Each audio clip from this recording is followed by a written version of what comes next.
Yun guys, good morning sa inyo lahat. Yan, for today's video guys, nandito pa rin tayo sa Premium Bikes Corporation. Yan, for today's video, meron tayong i-activate dito guys ang talagang walang kamatayang Yamaha Mio Aerox. Yan guys, ito si dark gray, mint green yung kanyang mags. Yan yung ating i-activate ngayon para doon sa mga nakakuha na ng 13-month pay guys. Ito guys yung pinakamagandang investment. Siyempre motor, kasi magagamit natin to sa pang-araw-araw natin. Yan, for today's video, doon sa mga hindi pa nakaka-experience ng actual releasing sa mga kasa, dito guys sa video na to matutunghayan nyo actual releasing, activation, kung ano bang mga kasamang accessories na to, kung magkano ba ito sa cash, kung magkano ba sa hulugan, at syempre kung ano ba ang tunugan at galawan ng kanyang makina. Okay, bago natin banatan, bago natin tirahin at kanain, syempre intro muna tayo. Okay guys, simulan na natin banatan ng unit natin. Ipapakita ko muna sa inyo mga inclusion na accessories na to bago natin kanina i-activate. Yan, ang nagmamayari nga pala na to guys ay si Sir Romy ng Kaminawit, sa ating subscriber. Shoutout sa Sir Romy. Alright, eto guys, ito yung ating Aerox. Alisin na natin yung plastic yan, no? Ngayon pa lang alisin. Oh, sarap. Talaga namang may mangyayari na. Ito guys yung itsura ng kanyang susi. Yan, kamukha ng susi ng mga MIUI. Yan, magkakahawig sila. May shutter key din tayo. Yan. Tapos meron din tayo ditong charger guys. Yan. Ibilan nyo lang siya ng yung socket na converter. Yan, pero meron dyan naka-ready. Tapos sa U-box, pakita ko sa inyo. Pindutin nyo lang to. Yan. Yun o. Ito guys, ang laman ng U-box ng ating unit. Yan. Meron checklist dito, pero kadalasan hindi nyo naman na nakikita to kasi hindi na pinapakita to ni dealership. Yan. Wala naman siyang award para sa bibili na buyer. Okay, ito yung itsura guys ng baterya para makita nyo na muna. Malaki ang baterya na to. Kasing size siya ng baterya ng Honda Click guys. Halos magkakasing laki sila. Iba lang ng tatak. Kasi ang tatak na to, Yuasa. Yan, Yuasa. Made in Indonesia to guys.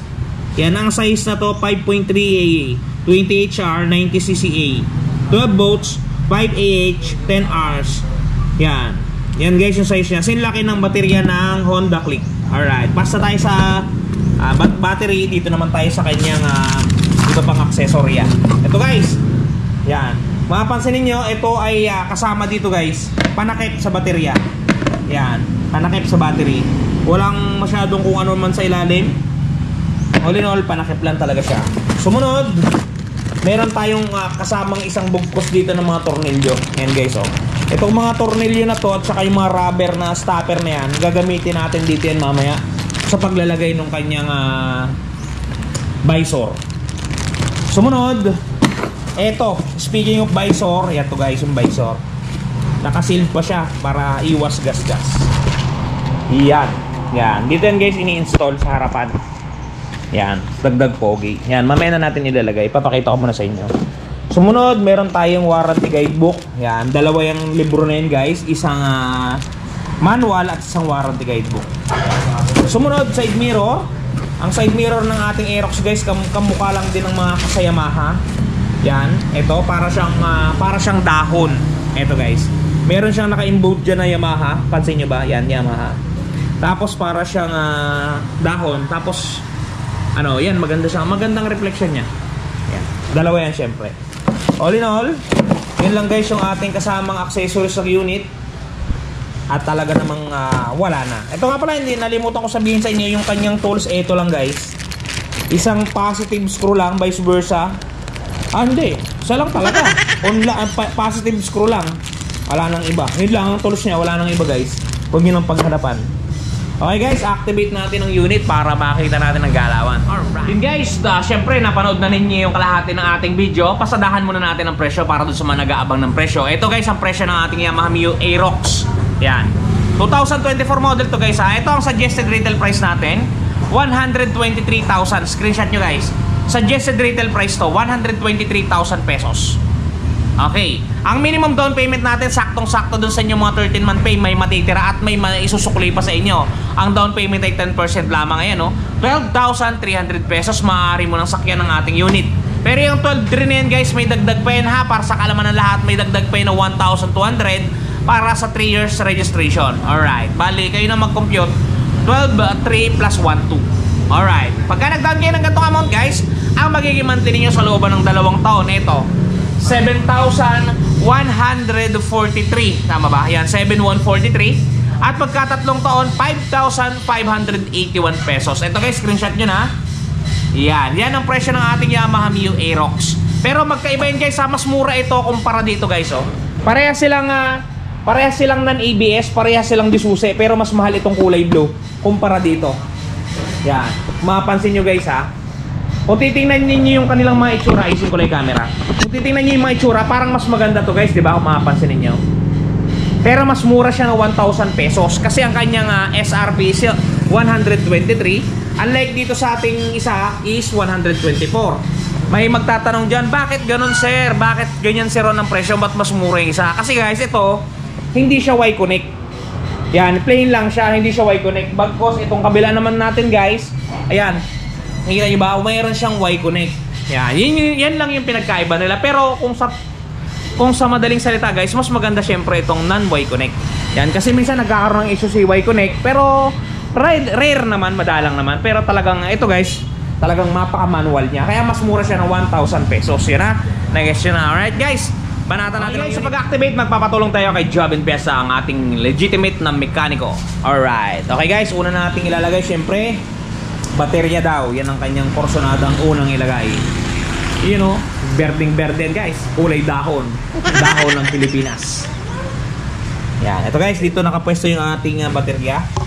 Para ma-install yan, syempre, ilalagay mo yung nut. Ingatan mo malaglag jobs at napakahirap kunin sa ilalim. Pag lumusot, talaga namang may nangyayari na. Yun. Guys, unahin nyo yung dalawang nut, pasok nyo pahiga. Tapos syempre, unahin ang positive. Yung positive. Unahin natin positive. May dala kang screw? Meron sir. Yun. Ayan lang guys. Napaka basic lang na to guys. Yun lang mamadaliin at pagka dumulas yung tornilyo, talagang lalaglag doon sa kaloob-looban.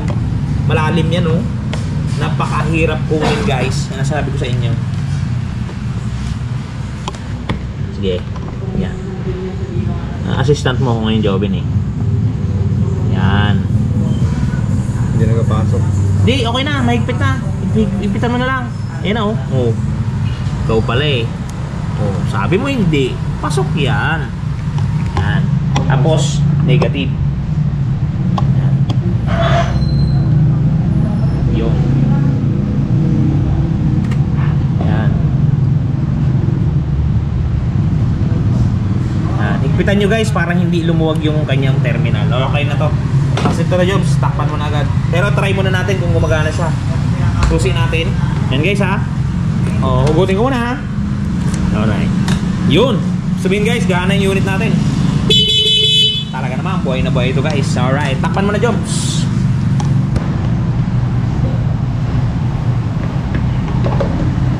Dito yung mga tornilyo niya.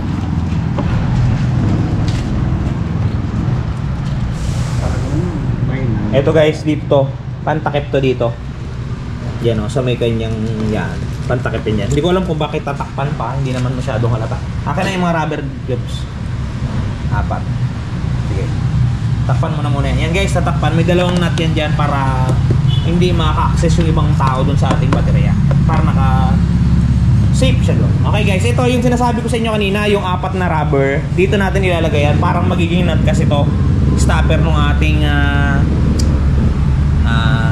nalimutan ko to yung tao. Visor yun. Yan. Ilalagay nyo lang guys yan. Itutusok nyo lang. Once na nakatusok na, syempre 4 yan. Kunin na ninyo yung visor. Ito yung visor guys. Yan. Ingatan nyo to guys kasi napakasela na to. Gasgasin to. So handle it with care. Job, salisin mo muna yung plastic. Ingatan mo baka magasgas. Yan dito yan. Pag dagdag pogi yan guys.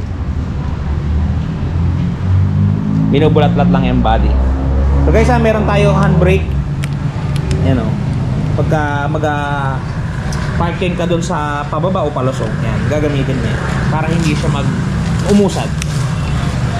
Ito yung ating menu button para dun sa hindi nakakalam. Hindi to pass light ha, baka kasi yung iba pass light, hindi, menu button to. Yan guys, pag ilalagay nyo, ingatan nyo siya kasi awakan ko dyan. Gasgasin talaga tong parte na to. konting pagkakamali mo lang, kitang-kita agad ang gas-gas. Yan. Visor pa lang ang ating nailalagay sa kanyang harapan guys, poging-pogi na agad. Yan. Diba? Iba na agad yung datingan niya. Ano masabi mo sa Aerox natin? Ano ba? Pogi ba? Yan. Boy na boy guys. Sumunod natin i-install. Pagka na-install natin yon is syempre side mirror. Guys, pagka kayo nag-bonus na tapos wala pa kayong motor, i-invest nyo na sa motor guys. Kasi yung 13-month pay na yan guys, lilipas din yan, sabi nga ni Diwata. So pagka yan ay ginastos ninyo sa kung saan, ginastos ninyo sa kung ano-anong luho, pambababae, pag kung saan-saan, mabilis yan malusaw. Talaga namang may mangyayari dyan. Pero pagka itinago na ninyo, for example yung down para sa motor, mabibigyan nyo na ng pressure yung sarili nyo na hulugan to bonbon eh. Kaya talagang after 3 years, 2 years, 1 year, meron na kayong sariling unit, diba? Yan guys, side mirror install natin. Yan.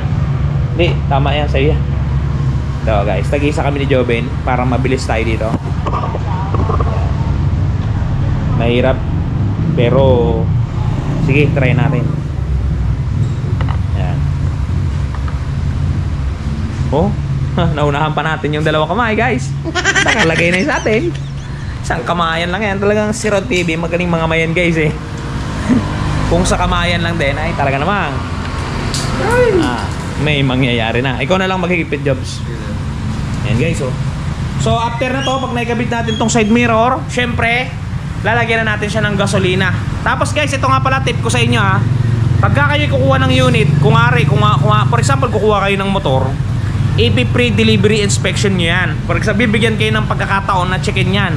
Sa lahat to ng dealer ng premium bikes guys ha, iikutan nyo siya, paikot na ganyan. Tingnan nyo na kung may napapansin kayong gas-gas, kung may napapansin kayong basag, kung may napapansin kayong kulang sa kanya. Kasi meron pa kayong karapatan na magpa-change unit o magpapalit ng unit yan guys. May chances pa kayo yan. Pero kasi pagka yan hindi nyo na masyadong minasid, kumbaga pinirmahan nyo yung kontrata, tapos after nun, dinride nyo, inilabas nyo na, nakalayo na kayo dito sa vicinity ng branch, tapos babalik kayo ngayon, sir bakit ganito? May gas-gas to. Ay sino pong maniniwala sa inyo nun guys, di ba? Kasi inilabas nyo na eh. Meaning to say, hindi na natin pangangalaga yung unit ninyo, bagkos pangangalaga na ninyo. Kaya dapat bago ninyo aprobahan o bago ninyo kunin yung unit, pagmasdan nyo na muna kung may damage kayo nakikita, kung may kakulangan, para mapigil pa natin ang pagpunta nito sa inyo. Alright, tip yun ni Sir Ron TV guys. Okay, activate natin guys. Pabilan natin ng gasolina at panda rin. Okay guys, lagyan na natin ng gasolina at para ating mapakinggan na ang kanyang andaran at syempre para ma-test ride natin. Eto guys, yan.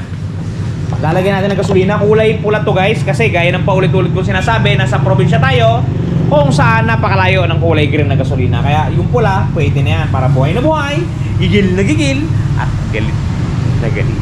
Alright guys, 1 liter yan ha.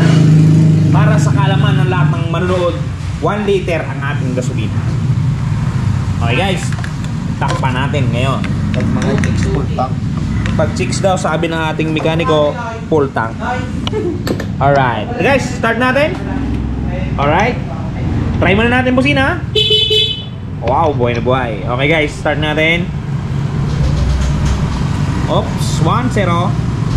Yun guys, maandar na. Yan, talaga namang may nangyayari na. Namatay ulit. Saba. Yan guys, ito yung andar natin guys. Umaandar na kasi pumapalo na RPM niya kung mapapansin ninyo. Yan. Ito guys, umaandar na. Pakinggan nyo yung makina ng ating Aerox 155. Yan guys, napakatahimik at talaga namang kagilalas. Ayan o. Napakaganda ng kulay ng kanyang mugs guys, kasi kulay mint green, di ba? Ang ganda, buhay na buhay talaga. Tapos ito yung galawan ng ating muffler. Kaya doon sa mga magbabonus, magte-13-month pay, huwag nyong gastusin kung saan-saan. I-motor nyo na guys. Best choice yan, i-motor nyo na. Ganda oh, tingnan nyo. Okay guys, ngayon yaman din lamang na pinaandar na natin ng unit. Syempre, atin na itong i-test ride para mapakita ko sa inyo. Alright guys, ito ang ating unit. Para bago natin ibigay guys sa kliyente, siguradong sure na walang problema ang unit. Okay, yan. Dito lang tayo sa malapit guys. I-test ride lang natin siya. Alright, start.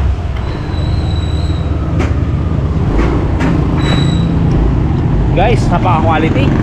Ganda ng takuhan. Yan guys, hindi na tayo nag-helmet kasi dito lang tayo sa gilid-gilid. Yan guys, so napakaganda. Goods na goods. Yan. Ganda ng handling guys. Yung legroom natin, maluwag na maluwag. Yan, buhay na buhay guys. Yan. Si Rodney. Alright. Ayun guys, siguro balik na tayo. Medyo mainit na kasi. Yan, 12 ang ating takbuhin. Yan. Alright.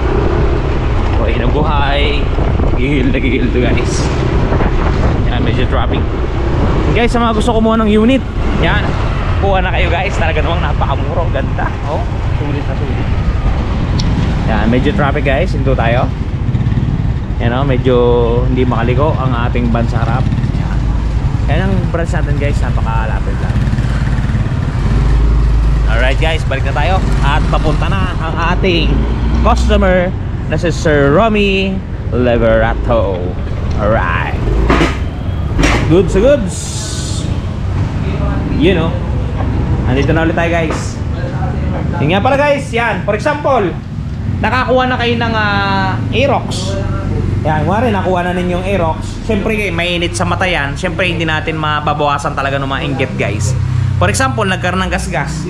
Ginasgasan ng pako o nagasgasan o kung ano pang pangyayaring gasgas yan, malaalis natin at matutulungan ko kasi stress na yan guys. Kasi meron tayong na-experience na touch paint na talaga namang umi-epekto hanggang sa dulo. Talaga namang goods sa goods at napaka-pagsik. Eto guys, panoodin nyo. Guys, the long wait is over. Eto guys, dun sa mga namumroblema na mga gas ng kanilang mga minamahal na motorsiklo, nandito na ang touch paint ni Wash Body. Napakadaling i-apply. Parang sumusulat ka lang sa papel, isusulat mo lang dun sa mismong nagasgasan at talagang sasabay na siya sa pinakakulay ng inyong pairings. Yan, kung mapapansin niyo ang before at after natin, mistulang na bura ang mga pinagdaan ng gasgas. Ang mga natamo na hindi sinasadyang galos ay mistulang na bura. Yan, kung mapapansin niyo, halos bumalik talaga sa original. Guys, pati pag-package nila nito papunta sa mga lugar ninyo ay talagang napaka-safety. Kung mapapansin niyo, talaga namang safe na safe ang package na bibilin nyo sa kanilang Shopee Shop. Kaya kung ako sa inyo, try nyo na ang touch paint ni Wash Body. Yan guys, napaka-bisa at napaka-quality ng pinturang ginamit dyan. Paano makapag-avail? Meron silang Shopee Shop at meron silang TikTok Shop. Yan guys, ito yung ating video. Mapapansin niyo sa baba may description yan. I-click nyo yan. May link dyan ng kanilang Shopee Shop at may link dyan ng kanilang TikTok account shop. Yan, talaga namang buhay na buhay, gigil na gigil at galit na galit. Napaka-quality niyan. Para doon sa mga nagasgasan ng unit, dyan man lang ay matulungan ko kayo. Doon nga pala guys sa mga subscriber natin dyan, baka naman gusto nyong mag-join those perks natin para naman lagi tayong updated. 79 pesos lang yan guys, monthly. Kung gusto nyo lang naman, walang pilitan. Talaga naman, may makiyayari na. Yun guys, hanggang dito lang muna ang video natin. Ingat kayo palagi. At palagi kayong magpapakasaya. Use your 13-month pay wisely. Talaga naman. Hanggang dito lang guys. Ingat kayo palagi. Bye-bye. Cheers!